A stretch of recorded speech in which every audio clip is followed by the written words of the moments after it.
If you would go ahead and turn your Bibles to Mark chapter 5. We will be looking at another text before we get to Mark 5, but we'll just hold our finger there and flip to that one, then flip back.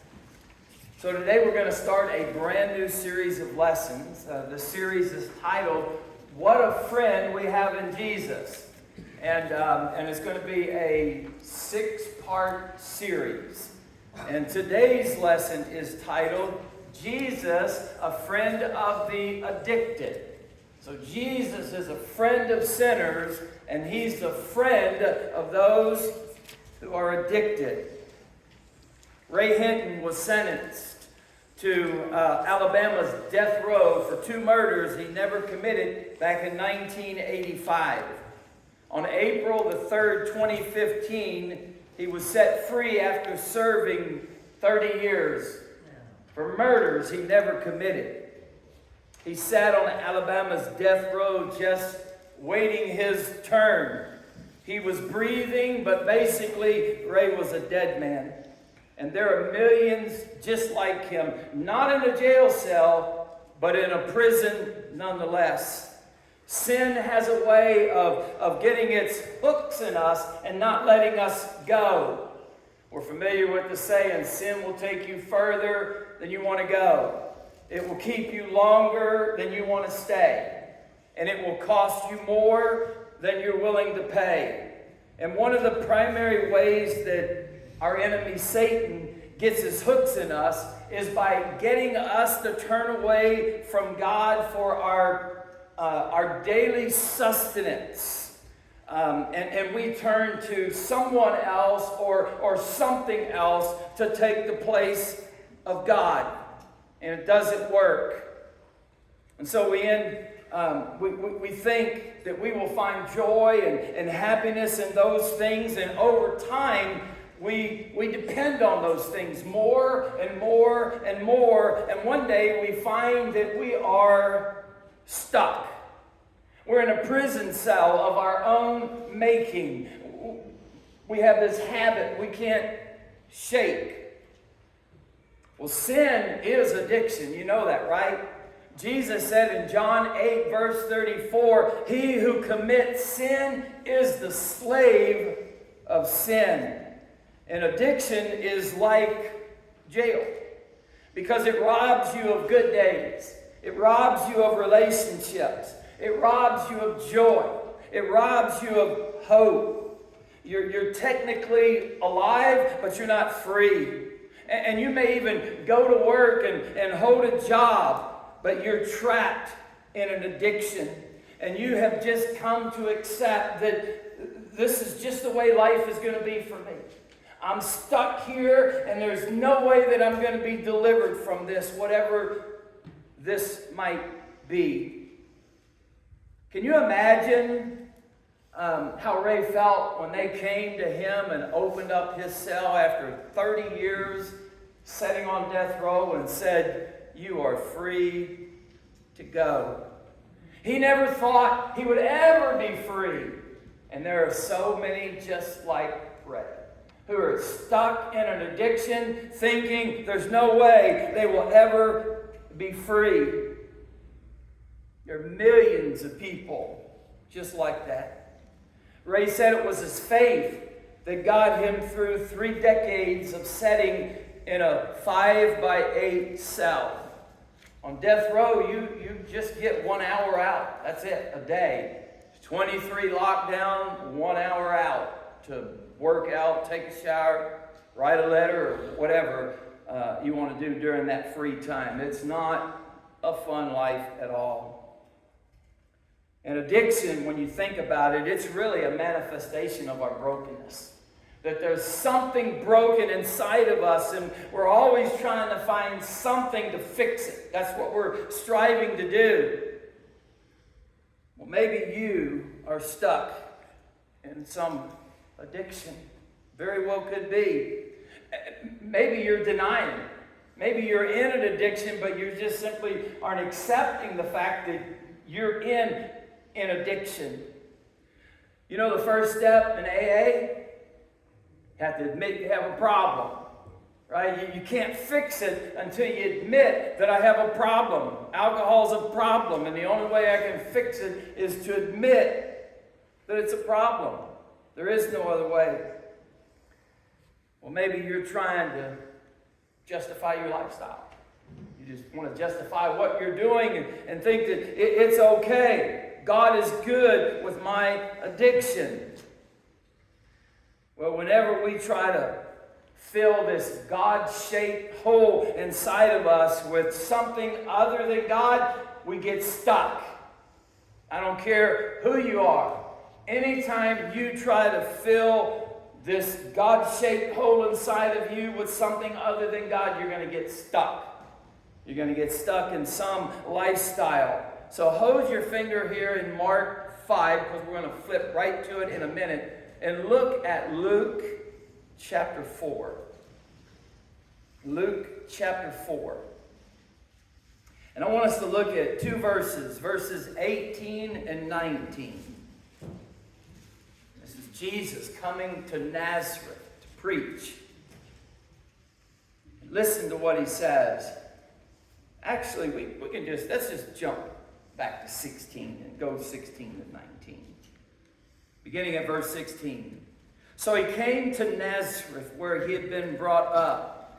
And as his custom was, he went into the synagogue on the Sabbath day, and he stood up to read. And he was handed the book of the prophet Isaiah. And when he had opened the book, he found the place where it was written. Here it is. The Spirit of the Lord is upon me, because he's anointed me to preach the gospel to the poor. He has sent me to heal the brokenhearted, to proclaim liberty to the captives, and that's what I'm talking about today, and recovery of sight to the blind, and to set at liberty those who are oppressed, and to proclaim the acceptable year of the Lord. Why did God send Jesus into the world? And the answer is to set the captives free. That's why he came. That's why God sent Jesus into the world. It's clear. That's why he came. Romans 3:23 says we're all captive. All have sinned. All have fallen short of the glory of God. So let's talk about addiction for just a moment, because there are so many ways that we can get stuck in life. Some get stuck with crack cocaine, others with methamphetamine, others with ecstasy, others with marijuana, others with mushrooms, psilocybin mushrooms, the ones that make you hallucinate and trip, alcohol, pornography, food,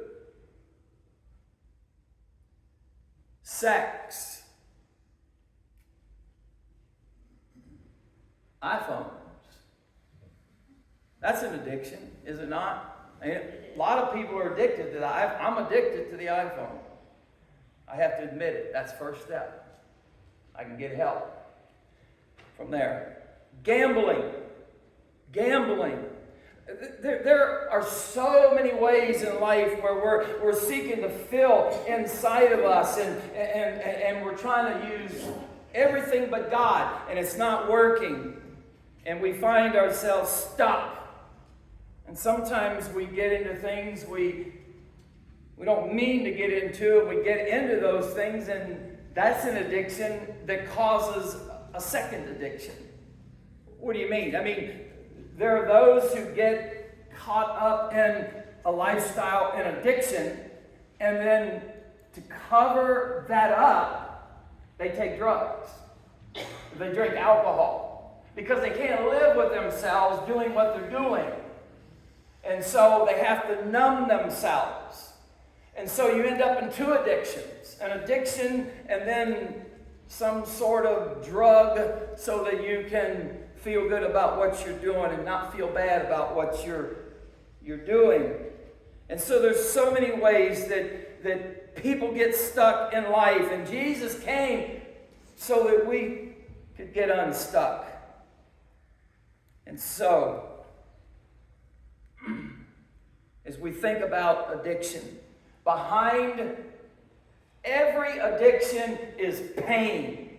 And if you talk to addicts, you'll know that. Behind addiction is pain. And behind every addiction is shame. And guilt is powerful, but shame is way more powerful. And we look for escapes from our shame, if you will. And because, we feel good doing what we're doing while we're doing it. Whatever that is, we feel good doing it. That's why we do it. If didn't like it, we wouldn't do it. And so that's how we get stuck. So this brings us to Mark chapter 5. And we're going to see how Jesus set a woman who had a lot of pain and a lot of shame, and he set her free. And what Jesus did for this woman, he can do for you or a loved one. And so in Mark chapter 5, look at verse 24 and 25. Verse 24. So Jesus went with him, and a great multitude followed him. This is ours. And then it says in verse 24, the multitude followed him and they thronged him. All right, so verse 25. Now a certain woman had a flow of blood for 12 years and had suffered many things from many physicians. And she had spent all that she had and was no better, but grew worse. And so here's a woman who had this issue of blood. I take it that her monthly cycle, that somehow that never stopped. It was a continual flow. Now, it wouldn't have been, loss of life type flow, but nonetheless a flow. And the problem with that is that causes a woman to be unclean. And so you're unclean. You can't be around people.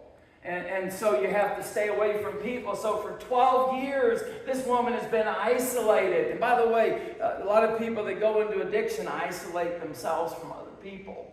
That's just one of the things they do. When you see people isolating themselves, pay attention to that. Pay attention to that. That's important. But anyway, so this issue of blood is causing her to be unclean. And you can imagine her shame. But people know about this. And she's living with this. And she's tried everything to get better. And it hasn't worked. Verse 26 said she spent everything she had on physicians. And she spent it all. And that's truth. Because if you get into an addiction, you will spend all. That's what addiction does. That's why drugs, people, they have thousands of dollars a day habits. You imagine that? Thousands a day. You think, who on earth could afford that? Well, nobody can. Well, billionaires, millionaires can, but your average Joe can't afford that. And so how do they get that? They steal it. That's how they get it. They steal it. That's why crime is up, because drugs. People are stealing so they can get money to buy their drugs. And this woman spent everything she had on doctors to get well and was no better. The point is that everything she tried didn't work. So she had to live with this pain. She had to live with this shame. And at some point, I don't know, that this woman obviously was afraid, I think, to go to Jesus, ashamed of what was going on with her body. But I wonder what it was that caused her to finally reach out. I think it was desperation. Desperation. She's tried everything else. Nothing has worked. And so she garnered enough strength to go to Jesus. Verse 28, 29.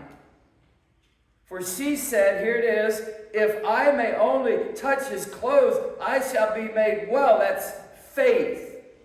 And immediately the fountain of her blood was dried up, and she felt in her body that she was healed of the affliction.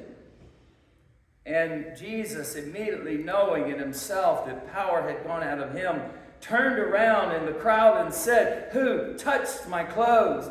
So this woman, in desperation, she's tried everything. Nothing has worked. She hears about Jesus. He's a miracle worker. And she's thinking, if I can just get to him, I can touch him and my affliction will go away. And I can be a whole person again. And I can actually associate with people again.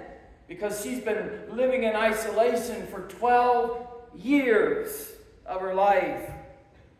And so she runs to Jesus, touches the hem of his garment, and Jesus said, who touched me?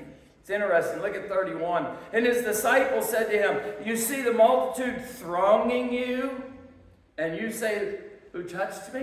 What do you mean who touched? Everybody's touching you. I mean, you're being thronged, right? He's in the center, and all these people are pushing on Jesus. And so all kinds of people are. But there was one who touched him in a way that none of the others touched him. He was touched in desperation, and he was touched in faith. And her faith was rewarded, because immediately upon touching Jesus, that blood dried up. She was whole. She was healed. Finally, after 12 years and spent everything, now she's whole. Jesus made her whole. She's no longer stuck. No longer stuck. And by the way, this is the only woman in the Bible, in the New Testament, that Jesus called daughter. That's useless knowledge, but it's interesting. So just something to keep in the back of your mind. It is interesting. He calls her daughter. Now, we understand what it means to be in prison. We understand what it means to feel shame. We understand what it means to experience brokenness. But here's the most important thing I'm going to say to you today. The same power that set this woman free from this issue of blood for 12 years can set you free from your addiction. All you need to do is have the faith to come to Jesus. And so if you're in an addiction and you're desperate for deliverance, come to Jesus. And Jesus will set you free, just like he set this woman free from this issue of blood that she battled for 12 years that caused her to be separated from loved ones and friends, and she lived with shame, and now she no longer has to live that way. And you don't have to live that way either.